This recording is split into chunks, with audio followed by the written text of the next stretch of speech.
늙어서 추해지지 않고 빛이 나는 인생을 사는 비법은 무엇일까요?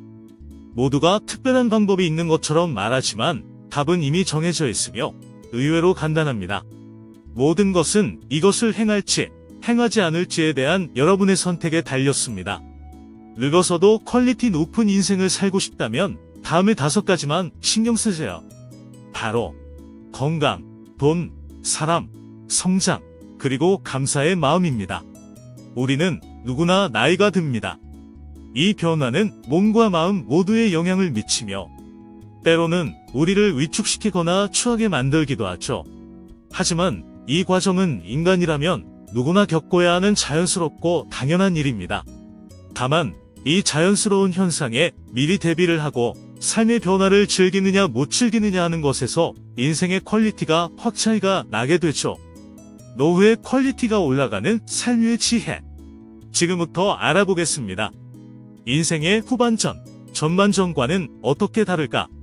인생에 예기치 않은 여러 고비를 만나면서 모든 것을 다 깨우쳤다고 생각할 수도 있지만 중년기의 삶과 은퇴 후의 삶은 여러 가지 면에서 다르다는 것을 알아야 합니다. 인생의 전반전인 중년기까지는 여전히 경제적, 가족적, 사회적 책임을 지고 있죠. 이러한 책임들이 우리의 일상을 형성하고 어떻게 시간을 사용하고 어떤 결정을 내리는지에 큰 영향을 미칩니다. 또 자신의 직업적 역량을 향상시키고 보다 높은 경제적 보상을 받는 시기이죠. 이때는 자기 자신과 주변을 온전히 챙기는 것에 수월해도 괜찮은 시기입니다. 그만큼 나의 역할을 통해 자신감이 충만한 시기이고 주변에서 나를 찾아주는 사람이 많기 때문이죠. 그러나 인생의 후반전은 완전히 다릅니다. 은퇴 후에는 자신의 삶을 다시 정의하고 재조직해야만 합니다. 일반적으로 은퇴는 경제적 책임을 덜게 되고 이에 따라 많은 시간과 에너지를 가족, 친구, 취미, 여행 등 개인적인 행복을 추구하는 데에 더 많이 사용하게 됩니다. 이런 변화는 새로운 자유와 기회를 제공하지만 동시에 자신의 정체성과 삶의 목적을 재정해야 하는 도전과도 맞닥뜨리게 합니다. 그래서 은퇴 후에는 자신의 삶에 대한 새로운 의미와 가치를 찾아야 하며 이 과정에서 우리의 삶은 매우 다양한 방향으로 발전할 수 있습니다. 특히 은퇴 후의 삶에서는 능동적인 생활 방식을 유지하는 것이 중요합니다. 더 이상 일상적인 업무를 할 필요가 없게 되면서 나를 찾는 사람도 점점 적어집니다.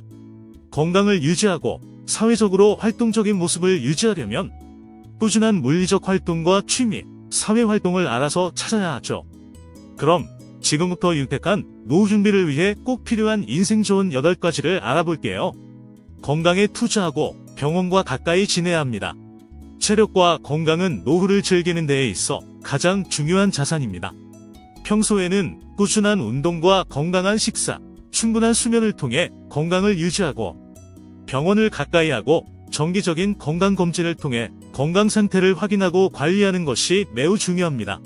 특히 돈 조금 아낀다고 병원에 즉각 가지 않으면 호미로 막을 것을 가래로 막아야 하는 상황이 올 수 있으니 반드시 10만원, 20만원 들어가는 것을 아까워하지 말고 병원과 친구가 되어야 합니다. 다음으로는 금융 안정을 위한 계획을 세워야 합니다. 은퇴 후에 많아지는 것이 무엇이 있을까요? 바로 시간입니다. 이 시간을 윤택하고 의미 있게 보내기 위해서는 은퇴 후에 안정적인 소득원이 필수입니다. 이를 위해서는 저축과 투자에 대한 계획이 필요하고 이를 위한 지식과 전략을 배워야 합니다. 이 과정에서 뇌를 운동시키고 자신만의 취미를 가지면 좋습니다. 뇌는 운동을 할수록 강해지고 젊어집니다. 그리고 취미는 즐거움을 주고 생활의 다양성을 더해주는 역할을 합니다. 요즘 유튜브를 보면 시니어들을 위한 다양한 무료 수업들이 있고 문화센터에 가도 많은 유무료 수업들이 있습니다. 평생교육원도 아주 좋은 배움터죠. 이러한 배움터에 가서 새로운 스킬을 배우거나 새로운 취미를 찾는 것은 뇌의 건강을 유지하고 사람들과의 교류를 통해 삶의 만족도를 높이며 나에게 가장 많이 있는 시간을 가장 똑똑하게 사용할 수 있는 방법입니다. 홀로 고립되지 말고 어떤 활동이든 시작해서 사회적 관계를 유지하세요. 나이가 들면 외로움이 반드시 함께하게 됩니다. 나이가 들수록 사람들과의 연결은 정서적, 신체적 건강에 무엇보다도 큰 영향을 미칩니다. 돈이 아무리 많다 한들, 건강이 아무리 좋다 한들 모든 시간을 혼자 보내게 된다면 차츰 그 많던 돈도 자부심 있던 건강도 모두 우울이라는 나쁜 병이 앗아갈 것입니다. 이미 늙어서 나는 안 된다는 생각, 다른 사람들 앞에 나서기 부끄럽다는 생각과 자기 자신만의 의견만을 내세우는 것에서 벗어나서 가족, 친구, 이웃과의 꾸준한 교류를 통해 삶의 질을 높이고 외로움을 줄여야 합니다. 그리고 은퇴 후의 목표를 설정하고 정기적으로 자신을 돌아보는 시간을 가지세요. 은퇴 후에도 삶의 목표를 가지고 새로운 도전을 통해 성장하고 이를 향해 나아가 더욱 젊게 살고 행복한 인생을 영위할 수 있습니다. 예를 들면 자녀가 있다면 자녀의 아기를 봐주는 것이라든지 평생 학교에 등록하고 배우고 싶었던 것들을 배운다든지 일하면서 평생 미루기만 했던 장기간 여행을 계획하는 것들입니다. 목표를 설정하는 과정에서 자신의 가치와 삶의 방향에 대해 꾸준히 생각할 수 있을 겁니다. 이처럼 새로운 도전을 설정하고 이를 향해 나아가는 것은 삶의 의미를 찾고 삶의 만족도를 높이는 데 도움이 됩니다. 매사에 감사의 마음을 잊으면 안 됩니다. 일상에서 큰 것부터 작은 것까지 모든 것에 감사하는 마음을 가지는 것은 우리의 정서적 건강과 행복에 가장 큰 영향을 미칩니다. 마음의 정원이 항상 전해드리는 스님과 많은 현자들의 말씀에서도 모든 것은 내가 마음먹기 나름이라는 진리가 담겨 있습니다. 감사의 마음은 긍정적인 마음 상태를 유지하고 스트레스를 줄이는 데 도움이 되며 자기 자신에게 가장 큰 도움이 됩니다. 인간의 삶은 시간의 흐름과 함께 늙어가는 과정이 필연적으로 발생합니다.